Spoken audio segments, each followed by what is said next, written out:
Alma Mater. Bienvenidos a un nuevo episodio del podcast Alma Mater. Mi nombre es Alejandro Tobos. Gracias por compartir con nosotros nuevamente este espacio donde reflexionaremos sobre el mundo y analizaremos a profundidad el alma del ser humano. Comencemos.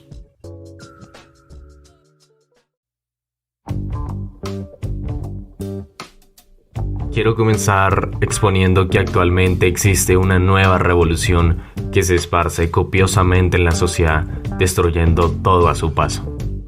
Es como una plaga con niveles de epidemia que poco a poco degrada el pensamiento crítico para descalificar a todo aquel que cuestione las prácticas sociales actualmente impuestas, como un homófobo, transfobo, machista, sexista o demás calificativos ceñidos a la palabra fobia para desacreditar sus argumentos, colocando a aquella persona en una posición de criminal, o por lo menos de enemigo público. Le obligan a pasar de alguien que cuestiona una aceptación impuesta por las masas que carece de todo sentido alguno y que perjudica mayormente a quienes intenta ayudar, a ser un predicador del odio que perpetúa prácticas arcaicas. Dicha revolución tiene un nombre y se le denomina como la corrección política. Esa ola que en ocasiones carece de total sentido y promueve ideas tan ilógicas y estúpidas como concebir poder meter a un violador de mujeres en una cárcel femenina. Pero, ¿cómo ocurre esto?, pensarás tú. Ya mismo te lo explicaré. En 2018, un violador del Reino Unido que se encontraba recluido y en pleno cumplimiento de condena por haber perpetrado 3 violaciones como Stephen Wood, apeló a las leyes de identidad de género vigentes en la legislación del Reino Unido para transicionar de hombre a mujer y ser recluido en una cárcel de mujeres. Pese a todo, y que no había realizado ningún procedimiento para el cambio de sexo y conservando aún sus genitales masculinos. No obstante, las no del todo competentes autoridades carcelarias decidieron ceñirse a las guías del manejo de los reos que uno de sus estipulados recomienda que el sitio de reclusión del preso coincida con el género con el que se identifiquen. Karen White, como se hace llamar el preso Stephen, al autopercibirse como mujer, recluida en la cárcel femenina, a los pocos días de su encarcelamiento, aprovechó la proximidad con las reclusas para asaltarlas sexualmente. Actualmente, Karen o Stephen, según le convenga al recluso, se encuentra condenado a cadena perpetua. Pese al historial de agresiones de White, aún se cuestionan las autoridades carcelarias el porqué de su cambio, sabiendo que era un agresor sexual. Puede parecer sumamente inverosímil esta historia, sin embargo, asombraría la preocupante cantidad de casos similares que ocurren en diferentes países. Este caso vuelve a poner en la mira el amplio debate de dónde encarcelar a mujeres transgénero que han sido condenadas por abusos sexuales cuando eran hombres. Un dilema que sigue en pie y pendiente de discusión. Ese vacío jurídico permite que personas como Stephen puedan autopercibirse como mujer, y aunque la obviedad de las falacias pueda generar desprecio, el sistema carcelario lo proteja y permita que ataque a las presidiarias, quienes son las más vulnerables en este contexto. El debate pone especial atención en si la declaración de género sea razón suficiente para que una persona transgénero sea recluida en la cárcel de mujeres. Y el debate se agrava al analizar los casos donde las reclusas transgénero han cometido crímenes sexuales cuando eran hombres atentando contra mujeres. Y aunque parezca una obviedad que aceptar estas concesiones daría total libertad para que hombres fingiendo ser mujeres transexuales tengan acceso a mujeres vulnerables, surge la discusión al decidir hacer lo contrario.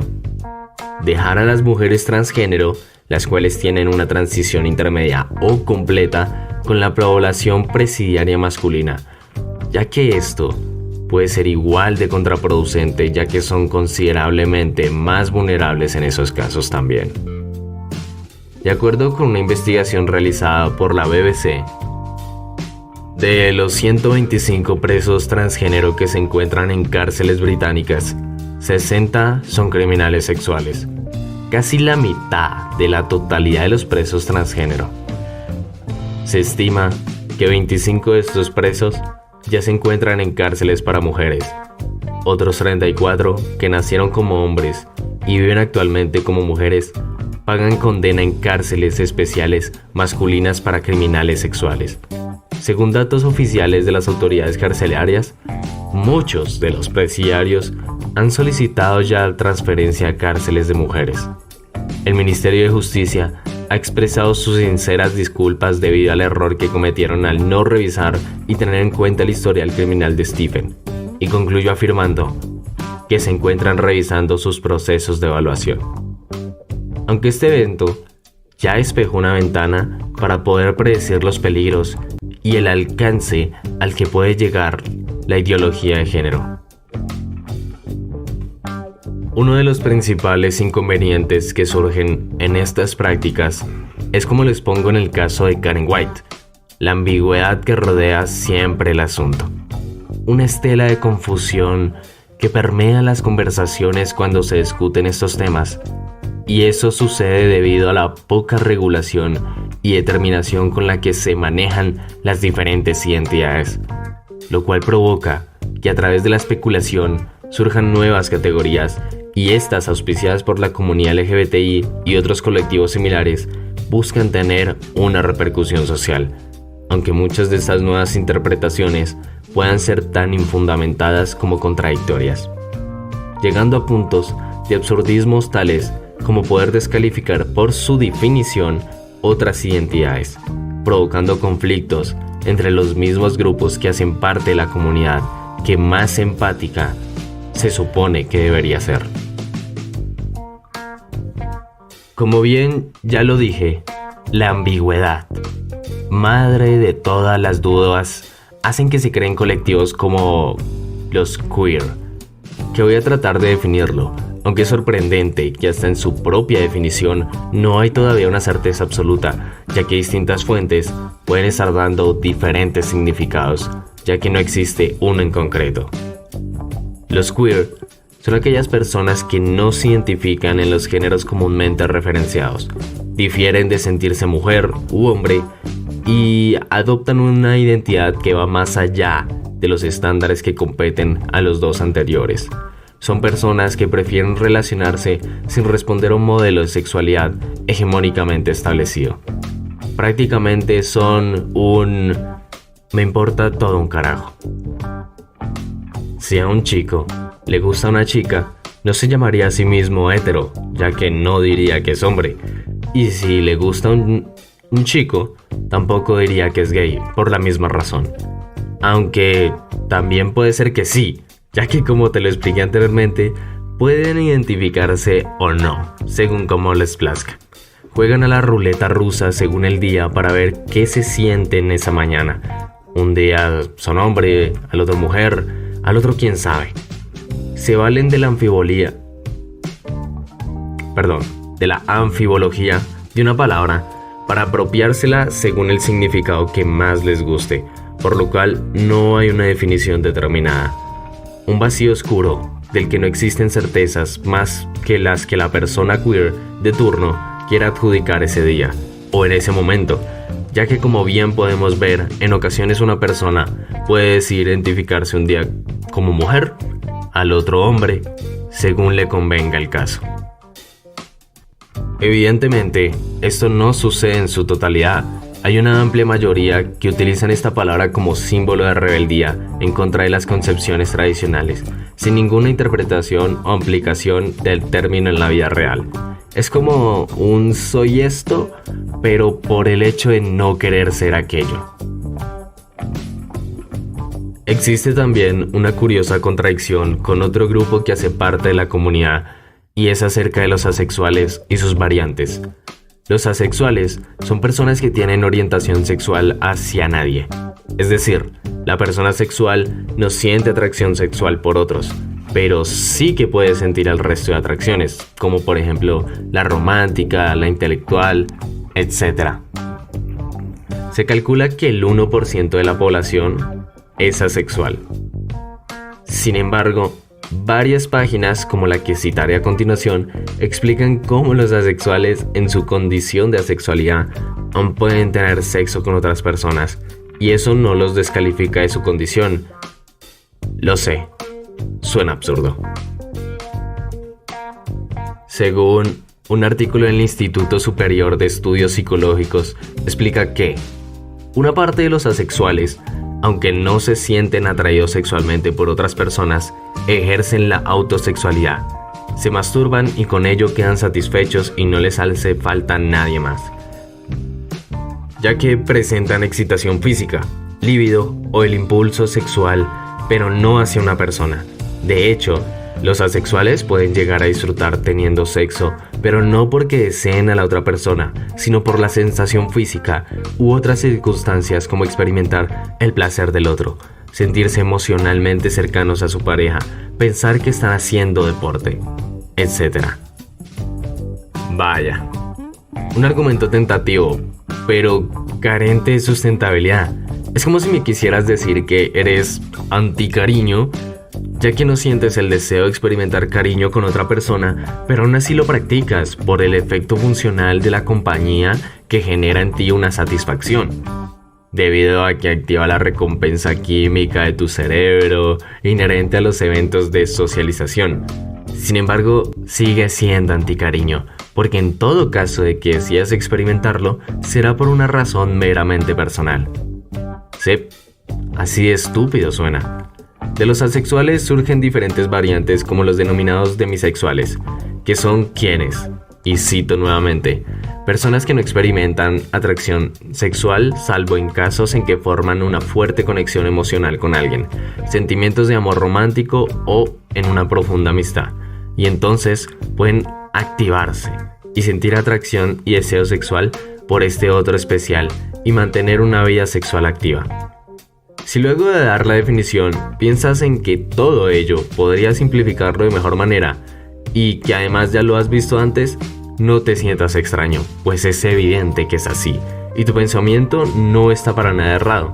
Los demisexuales es aquel amigo que únicamente quiere relación seria y no tirar para el lado del bandidaje o ir a fiestas de guaracha, que anhela encontrar su pareja en una biblioteca o en un parque leyendo un libro y que con el paso del tiempo se enamoren. Todo eso convertido en identidad sexual. No seré yo, pero pareciera ahora que cualquier conjunto de prácticas sexoafectivas entre humanos, las cuales puedan englobarse en una conducta predeterminada, se les crea una identidad para que dicha gente se sienta un poquito más especial y única. En la actualidad, bien puede cualquier persona hacer eso y autodeterminarse con una identidad sexual, con nombres de Pokémon, y justificar así sus acciones nombrando dicha identidad. ¿Quién puede decirle que no, si esa persona se autopercibe de esa forma? Con todo esto, no descarto que un día el bandidaje se convierta en una identidad sexual, ¿eh? Me faltaba una, y son los pagisexuales, aquel egocéntrico narcisista que se pasa sus noches dándose autoamor. Este último, claramente me lo inventé yo, pero puedes sentirlo verídico porque sigue la misma lógica que los dos anteriores, y mucho más que últimamente se han ido sumando. Una práctica que puede parecer ridícula, pero que si nos detenemos a analizar, podemos evidenciar que puede generar problemas y discriminación a quizás las personas más vulnerables de la comunidad. Por ejemplo, está el caso de las personas pansexuales y polisexuales, que son prácticamente lo mismo. Se enfocan en que son bisexuales, pero adhieren al razonamiento de la persona comprender que puede existir más de dos géneros, y por aparte los transexuales, pudiendo sentir atracción por aquellas personas. Estos conceptos generan una fractura en la definición de sus gustos, ya que dejan como un colectivo aparte a las personas transexuales de los géneros habituales hombre y mujer, y esto provoca problemas, ya que supone que los transexuales se deben definir e identificar por su cambio, y no precisamente por el género al cual decidieron realizar la transición y del cual se sienten identificados, ya que los transexuales buscan eso mismo, que el resto de las personas también los identifiquen como el género del que dicen pertenecer. Aunque los transexuales se determinen como mujer u hombre, según sea el caso, los pansexuales o polisexuales o queer o las otras identidades los ven como un colectivo aparte debido al cambio. Les resta validez en su lucha por demostrar que hacen parte de alguno de los dos anteriores. Y créeme que no es agradable cuando ni tu misma comunidad te apoya en tu decisión. Es profundamente desalentador cuando has estado toda la vida luchando por hacerte reconocer como mujer u hombre por el resto de la sociedad y ahora las demás identidades te identifiquen por el cambio, mas no por lo que afirma ser. Es curioso cómo puede haber rechazo al interior de la misma comunidad, que más comprensible debería ser. Existen casos donde ciertos sectores de los polisexuales tildan de tránsfobos a las mismas personas transgénero por no querer reconocerse a través del cambio. Estos casos se repiten alarmantemente más de lo que uno podría suponer, lo cual es triste y supremamente preocupante. Estos conflictos surgen desde cosas tan simples e ilógicas como ver a asexuales teniendo sexo regular sin dejar de ser asexuales, o identidades de personas narcisistas adictas a la masturbación, o personas afines a relaciones estables creando su propia identidad para formar parte del colectivo LGBTI, donde no todos, ni todas, ni todes son aceptados ni respetados por igual. De todo ese enredo llegamos a los géneros fluidos, bigénero y trigénero. Son aquellas personas que transicionan entre dos o más géneros de forma permanente o esporádica, pudiendo ser bigénero, trigénero o pangénero según el número de géneros que estén implicados en dicha fluctuación. El género fluido establece periodos de transición imprecisos y variables, identificándose unas veces con uno o más géneros y otras veces con otros distintos.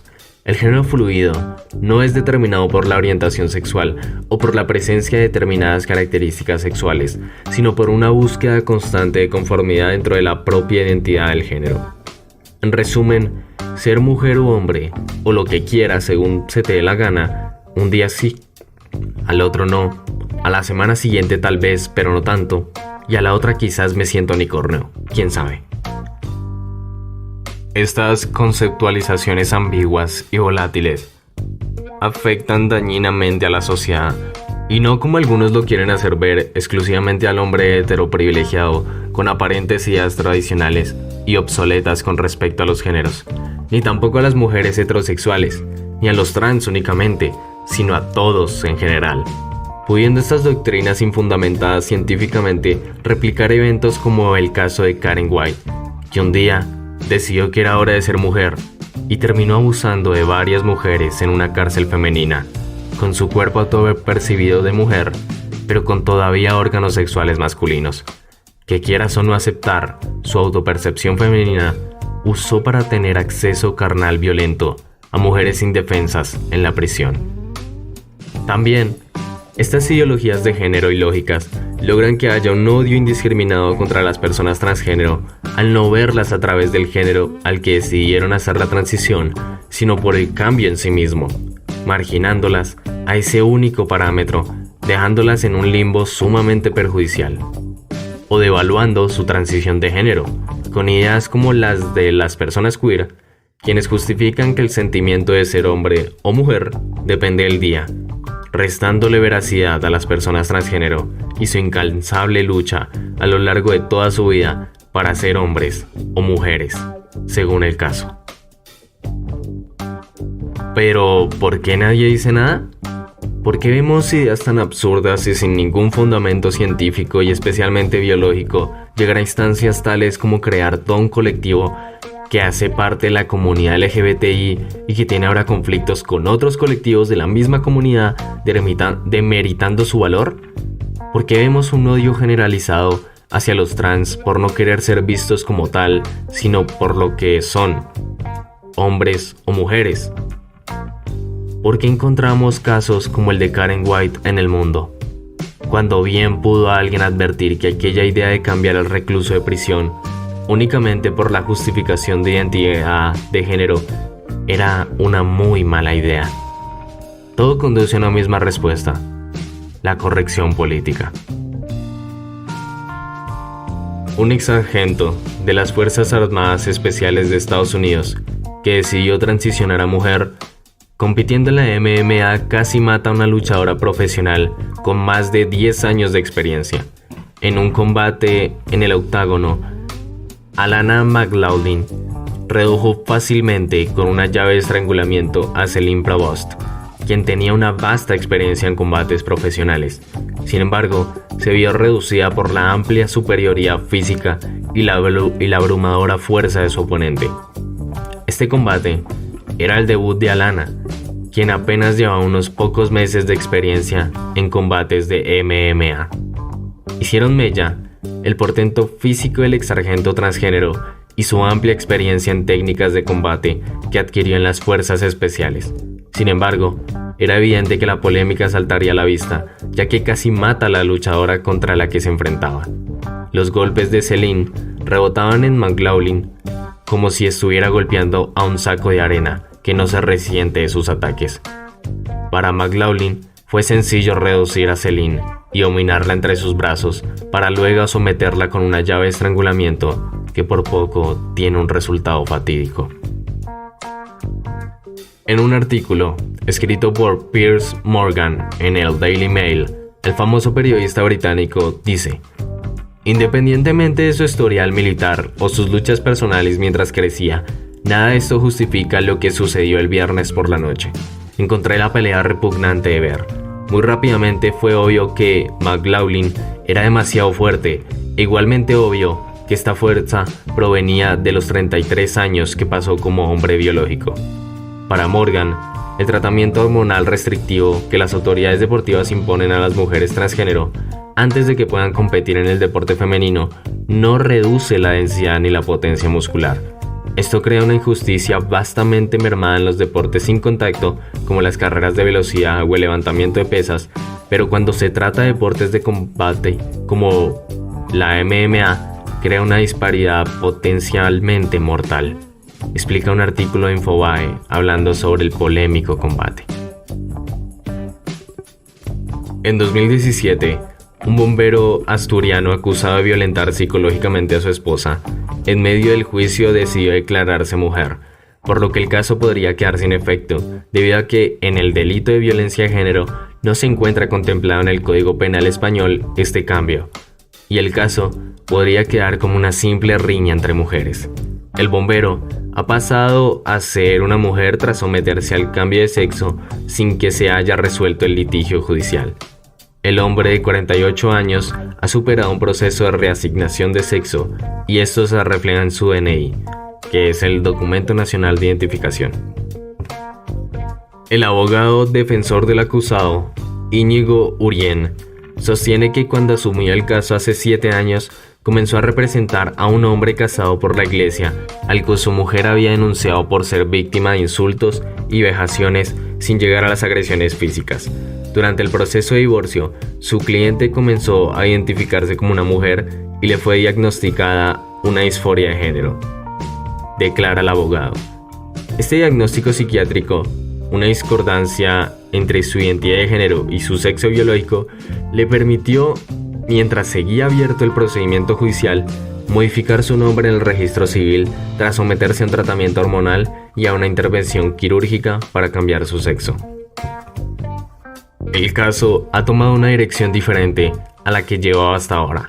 El abogado ha solicitado que la denuncia deje de tramitarse por la vía penal por un juzgado de violencia de género y se siga por la civil, por un juzgado de familia en Asturias.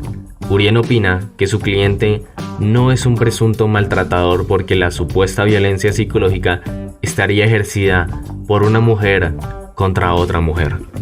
Esta persona tiene diagnosticada una disforia de género, lo que significa que es mujer desde su nacimiento, no se le puede aplicar la ley contra la violencia de género, porque este delito está previsto en los casos cometidos por un hombre contra una mujer, añade el letrado vizcaíno. Casos que dan a entender las implicaciones dañinas que el estudio de género y las ideologías de género pueden ocasionar en diferentes contextos.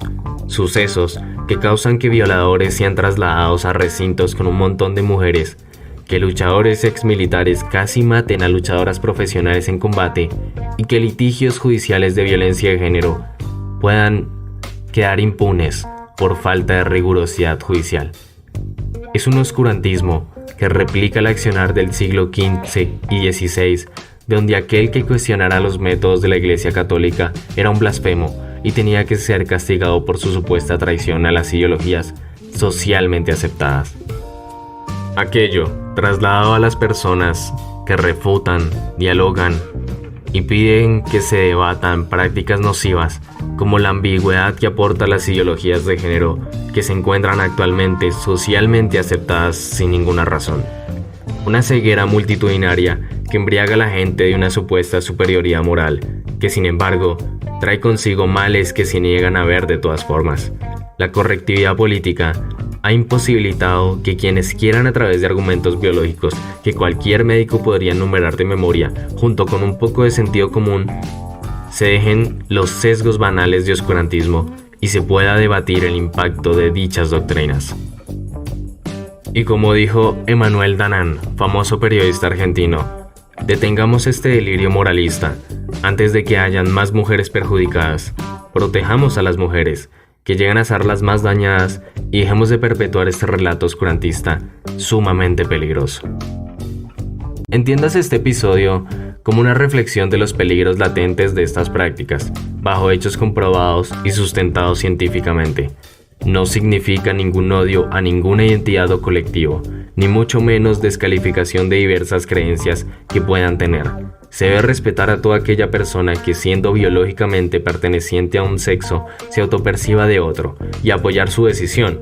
Sin embargo, nunca se debe fragmentar institucionalmente la lógica científica y el rigor biológico para determinar un veredicto en hechos tan simples como que un violador con un historial de abuso significativo, al autopercibirse como mujer, se le permite entrar a una cárcel femenina así sin más, y aún peor, conservando todavía los órganos sexuales masculinos.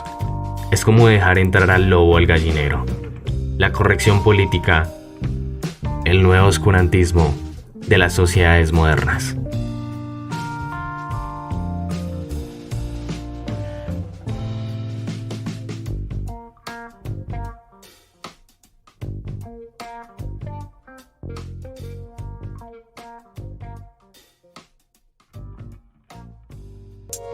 No sé qué pasa últimamente, que cualquier iluminado se cree en el derecho de poder cuestionar la transexualidad, llegando a decir incluso que las mujeres transexuales no son mujeres y que los hombres transexuales no son hombres. Y ya está bien, se acabó. No hay debate en este sentido, no hay nada que cuestionar. Sí que es cierto que la transfobia es una realidad que existe a nivel mundial y que nunca ha dejado de estar ahí, nunca ha dejado de estar ese odio, esa discriminación hacia los transexuales. Pero hay cosas que yo pensaba, iluso de mí, que ya estaban superadas y que de pronto vuelven a cuestionarse. ¿Qué es eso de que una mujer transexual no es una mujer? ¿O qué es eso de que un hombre transexual no es un hombre? Esto ya no tiene nada que discutir, no tiene nada que hablar, no tiene nada que opinar. Es más, ¿quién te crees tú que eres para poder opinar al respecto de lo que siente o de cómo se define una persona?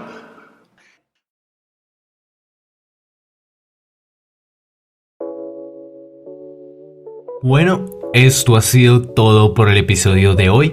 Les agradecemos su tiempo. No olviden seguirme en mis redes sociales, donde me pueden encontrar en Instagram como @agraf.o/alpiso, 3/alpiso exactamente. También en TikTok, donde aparezco igual, agraf.o/alpiso.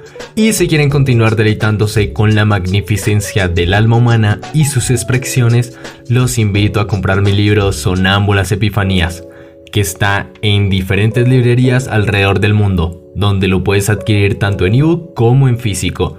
Lo puedes encontrar en Amazon, casadelibro.com, en agapea.com y en bookstore.medinaliber.com, donde verán el mejor precio, entre muchas otras librerías para tu preferencia. Pueden encontrar el link directo en mis redes sociales. Suscríbanse al canal de YouTube, donde podrán encontrar los episodios completos, como muchas otras cosas. Y además de las entrevistas, compartan el podcast con sus familiares y amigos, suscríbanse y no te olvides de donar para apoyar el podcast y continuar mejorando el contenido. Muchas gracias y nos veremos pronto en un nuevo episodio. Allí te espero.